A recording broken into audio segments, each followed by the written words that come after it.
Hello student, welcome to my YouTube channel. मैं आपसे बस केवल इतना कहना चाहता हूं कि आप किसी भी वीडियो को जब देखते हैं तो शुरू से एंड तक पूरा देखा करें ध्यान से, ताकि चीज़ें आपको अच्छी तरह समझ में आ जाएं। क्योंकि अगर बीच में कुछ भी छूट जाता है थोड़ा सा भी, तो उससे क्या है कि उस टॉपिक की जो अंडरस्टैंडिंग है वो अच्छी तरह से हो नहीं पाती। ठीक है, इसलिए इस वीडियो को भी पूरा ध्यान से देखिएगा शुरू से एंड तक। तो अब ये जो सवाल हमारे सामने लिखा है तो ये बड़ा सिंपल और आप इसे कर भी लेंगे आसानी से। लेकिन इस सवाल में क्या है ना, एक छोटी सी चीज़ आती है जिसमें आपको दिक्कत हो सकती है, तो इसी वजह से ये सवाल मुझे ही करवाना पड़ेगा। और हम इस सवाल को दो तरीके से करेंगे, एक बार लॉग लेके करेंगे और एक बार बिना लॉग लिए करेंगे। पहले हम करते हैं बिना लॉग लिए इस सवाल को। तो जैसे ये सवाल हमारे सामने लिखा हुआ है तो हम सीधे लिख देंगे कि differentiating with respect to x both side. अब ये जो देख रहे हो ना तुम, यहाँ पे दो फंक्शन है, इसमें लग जाएगा प्रोडक्ट रूल।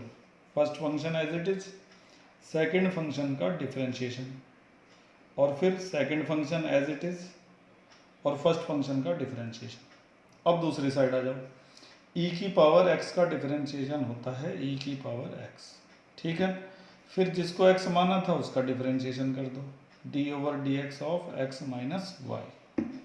ये वाली लाइन ऐसी उतर जाएगी, x dy/dx। y की मल्टीप्लाई 1 में करोगे तो y आ जाएगा e की पावर x माइनस वाई। अब इसका डिफरेंशिएशन करने जा रहे हैं, x का डिफरेंशिएशन 1 और y का डिफरेंशिएशन dy/dx। इसके बाद e की पावर x माइनस वाई को अंदर कर दिया जाएगा मल्टीप्लाई, तो e की पावर x माइनस वाई के अंदर मल्टीप्लाई कर दी। अब dy/dx वालों को एक साइड ले जाते हैं, बाकी सारों को दूसरी साइड। तो मैंने ऐसा किया कि dy/dx वाले एक तरफ चले गए, बाकी सारे दूसरी तरफ चले गए। अब इनमें से dy/dx कॉमन निकल गया, यहाँ पे रह गया x और यहाँ पे रह गया e की पावर x माइनस वाई, और अब ये नीचे चला जाएगा और आराम से हमारा आंसर आ जाएगा। अब देखो आंसर तो आ गया, लेकिन इस सवाल में क्या ना, वही जो मैं बता रहा था, एक छोटी सी ट्रिक लगेगी। ध्यान से देखो ज़रा, e की पावर x माइनस वाई की जगह हम क्या लिख सकते हैं, e की पावर, थोड़ा सा ऊपर, बस, e की पावर x माइनस वाई की जगह हम क्या लिख सकते हैं, एक्स वाई लिख सकते हैं। तो जहाँ भी e की पावर x माइनस वाई आएगा वहाँ पे एक्स वाई लिखा जा सकता है। तो हमारे सवाल में यही तो हो रहा है। देखो, दो जगह पर e की पावर x माइनस वाई है, एक यहाँ पर ऊपर और एक यहाँ पर नीचे, तो दोनों जगह पर हम क्या लिख देते हैं, एक्स वाई लिख देते हैं इसके लिए। तो उसको मैंने अगले पेज पर लिख दिया है। और ये जो e की पावर x माइनस वाई है, इसकी जगह पर हम क्या लिख देंगे, x y minus y upon, नीचे x है, और e की पावर x माइनस वाई की जगह फिर से क्या लिख देंगे, एक्स वाई, और यहाँ पे ब्रैकेट में लिख दिया जाएगा कि e की power x minus y is equal to क्या होता है, एक्स वाई होता है। ये क्वेश्चन में दिया गया है, एक बार फिर से देख लो। ये देखो, e की पावर x माइनस वाई की जगह क्या लिख सकते हैं हम, एक्स वाई लिख सकते हैं, तो वही लिख दिया है। अब एक काम और हो जाएगा कि ऊपर से तो y कॉमन आ जाएगा, तो बचेगा अंदर x माइनस वन, और नीचे से क्या कॉमन आ जाएगा, x कॉमन आ जाएगा, तो यहाँ पे 1 बचेगा और वहाँ पे क्या बचेगा, y। और इस तरह से हमारा जो आंसर है वो पूरी तरह से कंप्लीट हो गया। तो यही वो छोटी सी ट्रिक थी जिसकी बात मैं आपसे कर रहा था, क्योंकि आप जो है ना अपना आंसर यहाँ पे छोड़ देते हैं, यहाँ पे कि dy/dx ये आ गया, अपना कहानी ख़त्म हो गई। लेकिन ये देखना था कि e की पावर x माइनस वाई की जगह क्या लिखा जा सकता है, एक्स वाई लिखा जा सकता है, क्योंकि हमारे क्वेश्चन में दिया गया है। ठीक है, तो सिंपल क्वेश्चन था, उम्मीद है कि आपकी समझ में आ गया होगा। शुरुआती लाइन एक बार फिर से देख लेते हैं। इधर की साइड हमने लगा दिया प्रोडक्ट रूल, फर्स्ट ऐसी, सेकंड का डिफरेंशिएशन, सेकंड ऐसी, फर्स्ट का डिफरेंशिएशन। e की पावर x का डिफरेंशिएशन e की पावर x, फिर जिसको x माना था उसका डिफरेंशिएशन, इसका 1 हो गया और y का हो गया dy/dx। उसके बाद इसको अंदर मल्टीप्लाई कर दिया गया, फिर dy/dx वाले एक साइड, बाकी सब दूसरी साइड, फिर वही कॉमन निकालना।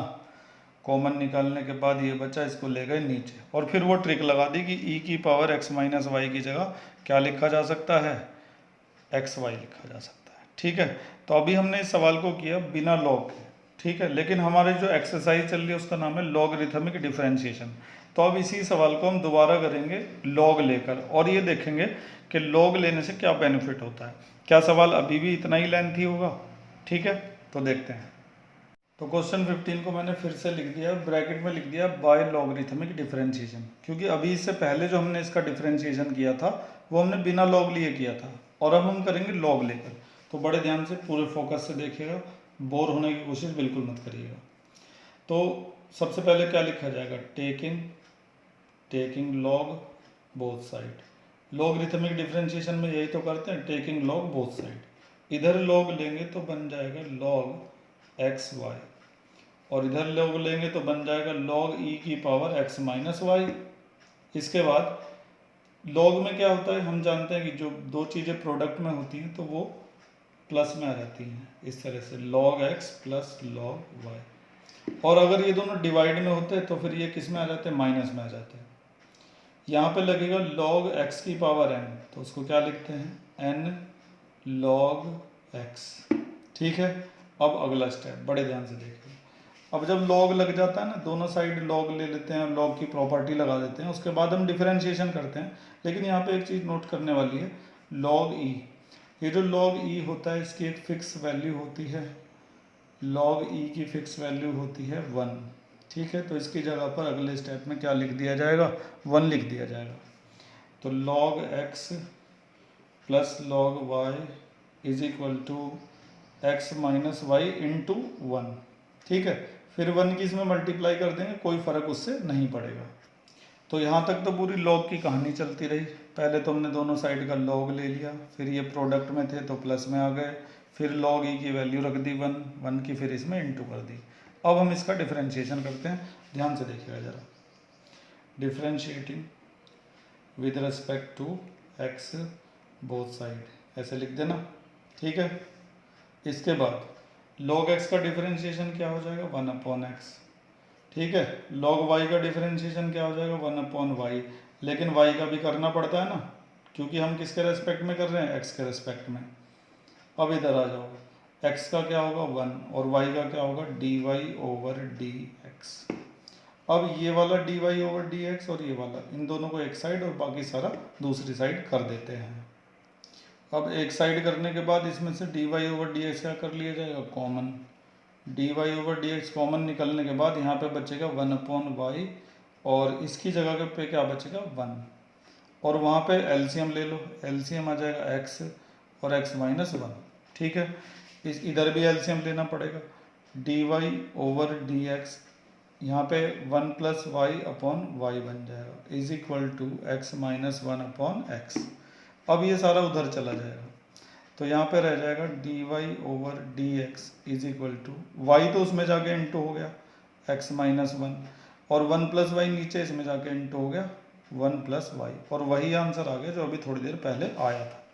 तो लॉग लेने से फ़ायदा ये हुआ कि एक ही पेज पे पूरा सवाल ख़त्म हो गया, और जब हमने बिना लॉग के किया था वो एक बार देखो जरा दोबारा। तो जब हमने इसको बिना लॉग के किया था तब एक पेज से थोड़ा सा हल्का सा ज़्यादा लगा था, या इसे बराबर ही कह सकते हैं, क्योंकि यहाँ भी इधर एक्स्ट्रा हुआ है, तो ज़्यादा बेनिफिट तो हुआ नहीं लॉग लेकर। लेकिन हमने इस सवाल को करने के दो तरीके देख लिए। और एक इम्पॉर्टेंट चीज़ यहाँ पे ये समझिए कि log e की वैल्यू क्या होती है, 1 होती है, इसको याद रखिएगा। और कभी कभी log 1 भी आ जाता है कई जगह पर, log 1 की वैल्यू क्या होती है, 0 होती है। ठीक है, तो सवाल नंबर 15 कंप्लीट हो चुका है, पढ़ते हैं आगे। उम्मीद है कि सब समझ में आ गया होगा, और अगर कुछ कमी रह गई है तो कमेंट्स में ज़रूर लिखा करें, ताकि अगली वीडियो में उसका सुधार किया जा सके। और कोई प्रॉब्लम भी आती है तो भी आप मुझे कमेंट्स में लिख सकते हैं, या फिर मुझे व्हाट्सएप मैसेज भेज सकते हैं मेरे नंबर पर, डिस्क्रिप्शन में मैंने नंबर दे रखा है। ठीक है, और अगर आपने चैनल सब्सक्राइब नहीं किया हुआ है तो सब्सक्राइब ज़रूर कर लीजिए, ताकि समय समय पर आपको मैथ और साइंस की इसी तरह की इन्फॉर्मेटिव वीडियो मिलती रहे। Thank you.